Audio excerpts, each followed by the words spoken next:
Hi guys, welcome back to AVDS Tamil. இன்றைக்கான வீடியோவில் நம்ம எதை பற்றி பார்க்க போகிறோன்னா, இப்போ ஸ்க்ரீனில் தெரிகிற இந்த டைமண்ட் ஷேப் வெட்டிங் இமேஜை நம்ம எப்படி மொபைலில் எடிட் பண்ணலாங்கிறத பற்றி தான் பார்க்க போகிறோம். இது எடிட்டிங் பண்ண தேவையான ஆப்பு பிக்சார்ட் ஆப் ஓப்பன் பண்ணிக்கோங்க. அப்படி உங்கள்கிட்ட பிக்சார்ட் ஆப் இல்லைனா ப்ளே ஸ்டோரில் இருக்கும், நீங்கள் போய் டவுன்லோட் பண்ணி ஓப்பன் பண்ணிக்கோங்க. ஓப்பன் பண்ணட்டும் உங்களுக்கு ஃபஸ்ட்டு பேஜ் இப்படி தான் இருக்கும். இதில் வந்து பேக்ரவுண்ட் கொடுத்துக்குங்க. பேக்ரவுண்ட் கொடுத்து கலர் இல்லாத எம்டி லேயராக இருக்கும் பாருங்கள், அதை சூஸ் பண்ணிக்கோங்க. லைட்டாக ஸ்க்ரால் பண்ணிட்டு வந்தீங்கன்னா அதில் ஷேப்னு ஒரு ஆப்ஷன் இருக்கும், அதை கொடுத்துக்கோங்க. டைமண்ட் மாடலில் செட் பண்ணோம்னா அந்த வளைஞ்ச மாதிரி இருக்க அந்த ஏரோ மார்க்கை பிடிச்சி ரொட்டேட் பண்ணோம்னா ஜூம் பண்ணோன்னா அதில் வந்து ப்ளூ கலரில் 4 சைடும் லைட் ஷோ ஆகும். அடுத்தது கீழே ஸ்க்ரால் பண்ணிட்டு வந்தோன்னா இதில் ஆட் ஃபோட்டோ இருக்கும். ஆட் ஃபோட்டோ போய்ட்டு ஒரு இமேஜ் ஒன்று எடுத்துக்கிறேன். அது கீழே ஸ்க்ரால் பண்ணிட்டு வந்தோன்னா இதில் கட்டிங் ஆப்ஷன் இருக்கும், கத்தரிக்கோலை போட்டு அதை கொடுத்து அதில் வந்து பர்சன் கொடுத்துக்குவோம். பர்சன் கொடுத்தோன்னா தானாக அதுவே கட் பண்ணியிருக்கோம். அதை நம்ம மேலே டிக் ஆப்ஷனுக்கு பக்கத்தில் இருக்க ஐக்கானை கொடுத்தோன்னா நம்ம அந்த கண் மாதிரி இருக்கிறத வந்து கேன்சல் கொடுத்தோன்னா எந்தெந்த இடம்லாம் எரேஸ் ஆகலை அப்படின்றத கரெக்டாக காட்டும். அதில் பார்த்தாலே உங்களுக்கு தெரியும். திரும்ப நம்ம கண்ணை அதை வந்து ஆஃப் பண்ணி ஆன் பண்ணோன்னா நமக்கு எந்தெந்த இடம்லாம் எரேஸ் ஆகிருக்கு ஆகலை அப்படின்னு கரெக்டாக தெரியும். ஓகே, டிக் ஆப்ஷனை கொடுத்து உள்ளே வந்துக்கலாம். இது வந்து நார்மல் எரேஸ் ஆப்ஷன் போய் ஹார்ட்னஸ் வந்து கம்மியாக வச்சுங்க, ஒப்பாசிட்டி கொஞ்சம் கம்மியாக வச்சுட்டு அப்படியே நீங்கள் லைட்டாக எரேஸ் பண்ணுங்கள். அந்த இடுப்பு பகுதியெலாம் வந்து எப்படின்னா உங்களுக்கு வந்து சட்டையை வந்து எரேஸ் பண்ணும்போது மட்டும் லைட்டாக எரேஸ் பண்ணுங்கள். ஹார்ட்னஸ் ஒப்பாசிட்டிலாம் கம்மியாக வச்சு எரேஸ் பண்ணிங்கன்னா பேனர் டிசைன் அளவுக்கு சூப்பராக வரும். அடுத்தது வந்து ஸ்டிக்கர்னு ஆப்ஷன் இருக்கும், அதில் போயிட்டு விஜய்னு டைப் பண்ணி எடுத்துக்கிறேன்.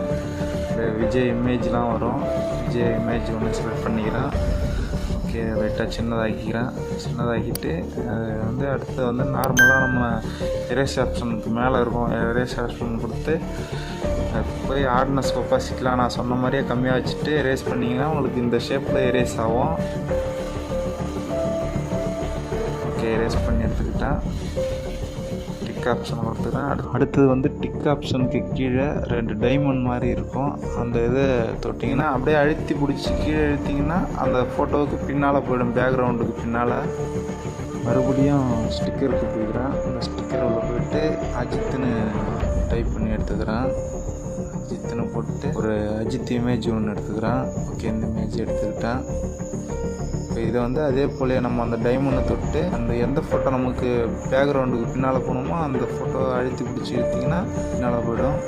அதுக்கப்புறம் நார்மல் எரேஸ் ஆப்ஷன் கொடுத்து மேலே இருக்கிறத நீங்கள் உங்களுக்கு ஒப்பாசிட்டி இதெல்லாம் நான் சொன்ன மாதிரி வச்சு நீங்கள் எரேஸ் பண்ணிங்கன்னா உங்களுக்கு நார்மலாக எரேஸ் ஆகிடும். அடுத்தது மறுபடியும் நான் ஸ்டிக்கருக்கு போய்க்கிறேன். ஸ்டிக்கருக்கு போய்ட்டு கலர்ஸ்னு டைப் பண்ணி எடுத்துக்கிறேன். கலர்ஸ்னு எடுத்தோன்னா அதில் வந்து நமக்கு பேக்ரவுண்ட் கலர் மாதிரி வரும். ஓகே, இந்த கலர் சூஸ் பண்ணிக்கிறேன்.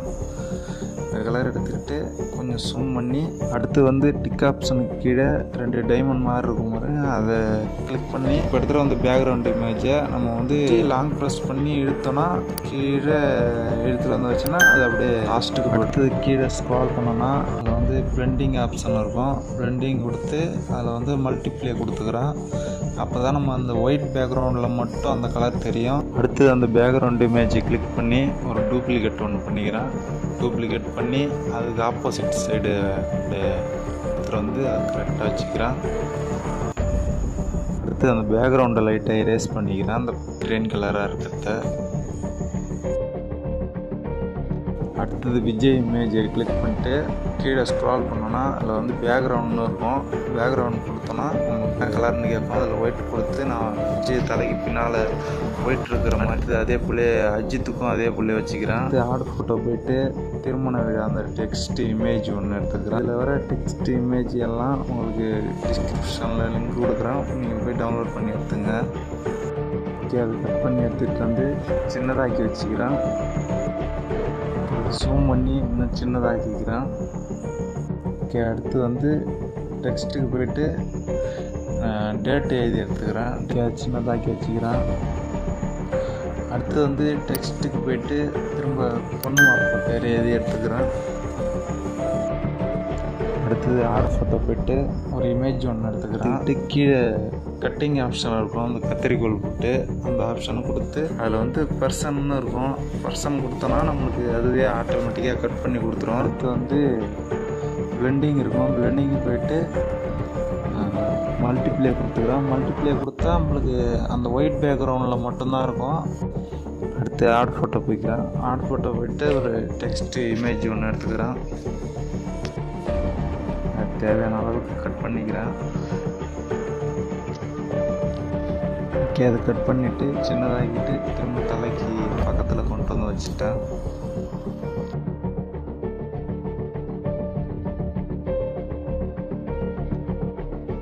அடுத்து ஆட் ஃபோட்டோ போய்க்கிறேன். ஆட் ஃபோட்டோ போய்ட்டு என் நேம் எடுத்துகிட்டு வந்து வச்சுக்கிறேன்.